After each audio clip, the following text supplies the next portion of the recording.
الحمد لله نحمده ونصلي ونسلم على رسوله الكريم اما بعد فاعوذ بالله من الشيطان الرجيم بسم الله الرحمن الرحيم فانكحوا ما طاب لكم من النساء مثنى وثلاث ورباع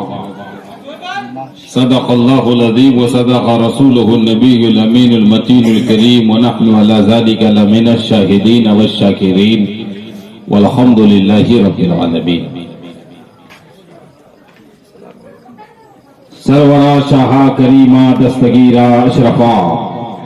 حرمت روح پیمبر یک نظر کن سوئے ماں،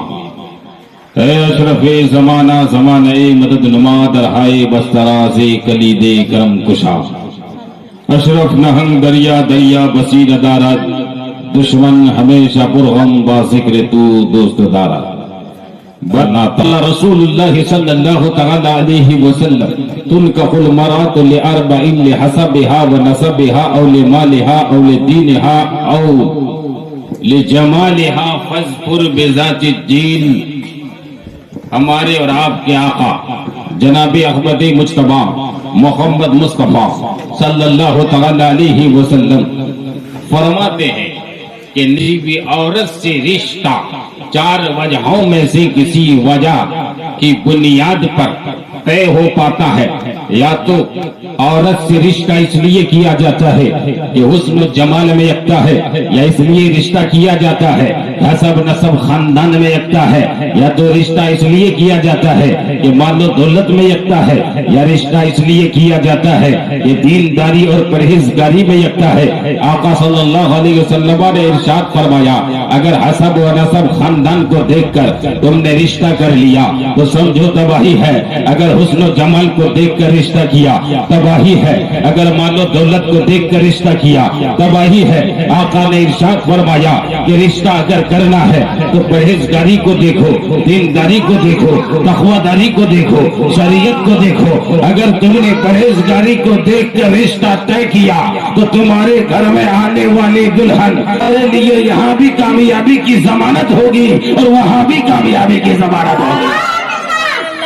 کیونکہ پرہیزگار عورت، با وفا عورت، تقوی شعار عورت، خدا سے خوف کرنے والی عورت، اللہ تعالیٰ سے ڈرنے والی عورت، پانچوں وقت کی نماز پڑھنے والی عورت، خدا رسول سے محبت کرنے والی عورت جب تمہارے گھر پہ قدم رکھے گی تمہارے گھر میں تمہارے گھر کو سجدوں سے روشن کر دے گی، تلاوت کلام پاک سے تمہارے گھر میں چمک پیدا کر دے گی، تمہارے گھر میں آ کر اللہ اس کے رسول کی باتوں سے نورانی کرن پیدا کر دے گی، تمہارے گھر کو جنت جیسا ماحول سے سجا دے گی، تمہارے گھر میں آ کر وہ نیک اور پارسا عورت تمہیں بھی نیک بنا دے گی اور خیر اور برکت کا ذریعہ بن جائے گی۔ اللہ تعالیٰ سے دعا و فریاد کرے گی، اپنے شوہر کی فرما برداری کرے گی، ساس سسر کی خدمت کرے گی، قرآن و حدیث کے مطابق زندگی گزارے گی۔ جب وہی عورت ماں بن جائے گی، جب بچے پیدا ہوں گے، بچوں کی پرورش ہوگی، تو وہ نیک عورت اپنے بچوں کی پرورش قرآن اور حدیث کے مطابق کرے گی۔ جب ان کے بچے قرآن اور حدیث کے مطابق پرورش پائیں گے تو وہ بچے آپ کے بچے یہاں بھی کامیاب ہوں گے، وہاں بھی کامیاب ہوتے ہوئے نظر آئیں گے۔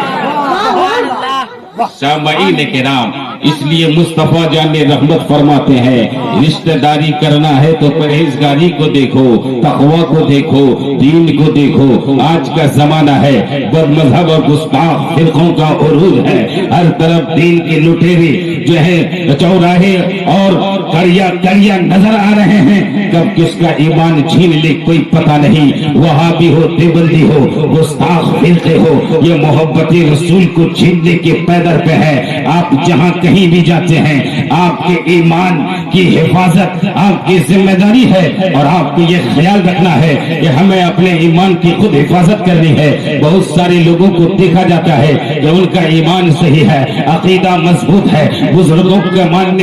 کے ماننے والے ہیں، لیکن رشتہ ایسی جگہ پر جا کے کرتے ہیں جو اولیاء اللہ کی گستاخ ہے، جو بد مذہب ہے، گستاخ فرقے ہے، وہاں بھی دیوبندی ہے۔ لوگوں کو دعوت دیتا ہوں، اے ایمان والو، اے اولیاء اللہ سے محبت کرنے والو، والوں، اے نبی پاک کے سچے دیوانوں اور مت والوں، اگر تمہیں اپنے ایمان اور اپنی بچیوں کے ایمان کی حفاظت کرنی ہے تو رشتہ طے کرنے کے وقت پہلے دیکھ لو کہ یہ عقیدے میں پکا ہے یا کچا ہے۔ اگر عقیدے میں پکا ہو، اہل سنت والجماعت کی ماننے والی ہو یا اہل سنت والجماعت کا ماننے والا لڑکا ہو تو رشتہ طے کر لو،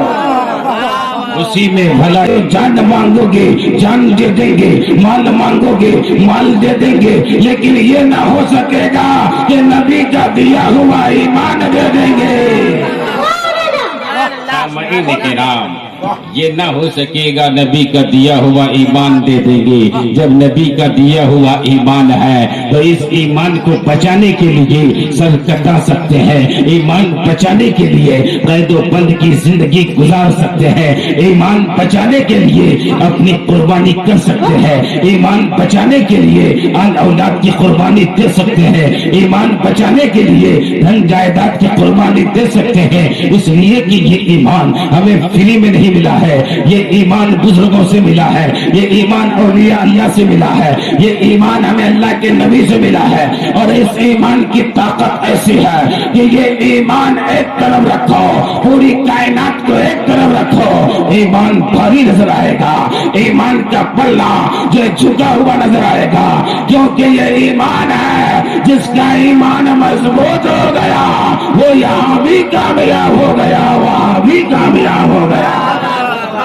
محترم سامعین کرام، یہ میلاد النبی کی مجلس ہے، شادی خانہ آبادی کے موقع پر، اور ایصال ثواب کا بھی مقصد ہے۔ آپ سب حاضر ہیں، اس میں دعا ہے اللہ تعالیٰ آپ کی حاضری کو قبول و مقبول عطا فرمائے۔ تو میں کہہ رہا تھا کہ رشتہ پرہیزگاری کو دیکھ کے کرو، تقوی داری کو دیکھ کے کرو، خالی مال و دولت کو مت دیکھو۔ آج کا زمانہ الٹا ہی چلتا ہے، شریعت کے خلاف مسلمان ہر قدم کو اٹھاتے ہوئے نظر آتے ہیں، چاہے شادی کا فنکشن ہو چاہے کسی اور فنکشن ہو، ہر جگہ ناجائز رسومات ہم نے داخل کر دیا۔ یہ ہلدی کے رسومات کیا ہے؟ اگر آپ جائزہ لیں گے تو پتہ چلے گا کہ مسلم شادیوں میں آج کل یہ نیا مسئلہ نظر آتا ہے کہ ہلدی کے رسومات میں ایسا کپڑا ہونا چاہیے جو کپڑا ہلدی رنگ کا ہو، جو کپڑا ہلدی رنگ کا ہو، ہلود کلر کا ہو، اور وہ کپڑے پہن کر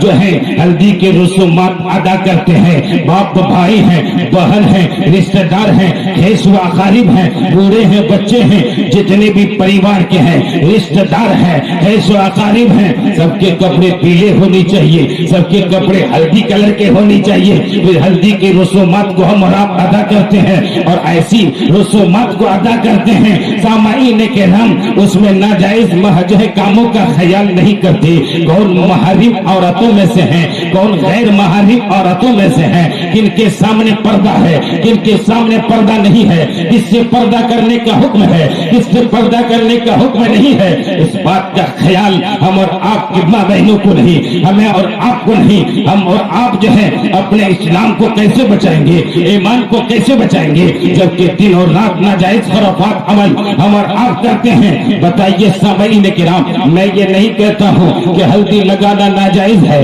ہلدی لگانا جائز ہے، ہلدی لگا سکتے ہیں، لیکن ہلدی نبی فرماتے ہیں من تشبہ بقوم فہو منہم، جو کسی دوسری قوم سے مشابہت رکھے وہ انہی میں سے ہو جائے گا، یعنی قیامت کے دن اسی قوم کے ساتھ اٹھایا جائے گا۔ تو اے مسلمانوں، تم مسلمان ہو، تمہاری پہچان الگ ہے، تمہارا ایمان الگ ہے، عقیدہ الگ ہے، ایمان الگ ہے، قرآن تمہارا مضبوط ہے، حدیث تمہارے ایمان کی دلیل ہے، اس لیے اپنی پہچان کے مطابق اسلام کے طریقے کو فالو کرو اور ناجائز رسومات کو پھینک دو، اسی میں کامیابی ہے۔ اگر ایمان بچانا چاہتے ہو، ٹی وی اور سیریل سینما دیکھ کر ہم ناجائز رسومات کرتے ہیں، کیا ہم ایمان کی حفاظت کر پائیں گے؟ نہیں، یہ دور بڑا تاریک دور ہے، اندھیرا دور آ رہا ہے، آپ کے ایمان پر پہرے لگا دیے گئے ہیں، اور آپ ایمان کو بچانا چاہتے ہیں تو ایسے نہیں بچا سکتے، بلکہ سنتوں کا عامل بننا پڑے گا، قرآن کا قاری بننا پڑے گا، مسجد کا نمازی بننا بننا پڑے گا، قوم کا خادم بننا پڑے گا، ایمان کا حافظ محافظ بننا پڑے گا۔ اگر آپ ایسا کریں گے تو آپ کا ایمان بچتا ہوا نظر آئے گا، ورنہ نہیں نظر آتا ہے۔ اے میرے مسلمان قوم کے نوجوانوں، اگر ایمان کو بچانا چاہتے ہو تو علماء کرام کے بیانات کو سنو اور اس پر عمل کرنے کی کوشش کرو، اس میں تمہاری یہاں بھی بھلائی ہے وہاں بھی بھلائی ہے۔ اللہم صلی علی سیدنا و مولانا محمد بارک وسلم، صلو علیہ صلاۃ و سلام علیکہ یا رسول اللہ صلی اللہ تعالی علیہ وآلہ